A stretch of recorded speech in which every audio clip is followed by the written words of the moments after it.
What would you tell an actor who's armed with a degree from a wonderful school in theater, 21, 22, ready to set the world on fire, they come here in that same mindset? What would you tell that person?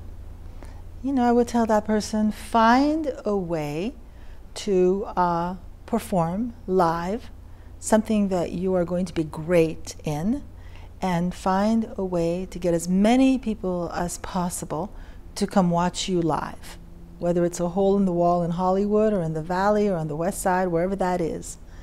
And get people to come. Don't take no for an answer. See you perform. Directors, producers, writers, casting directors, agents, to come see your work, as opposed to a tape that possibly they could fast forward. There's nothing that's going to be as powerful as somebody seeing you do the work in person.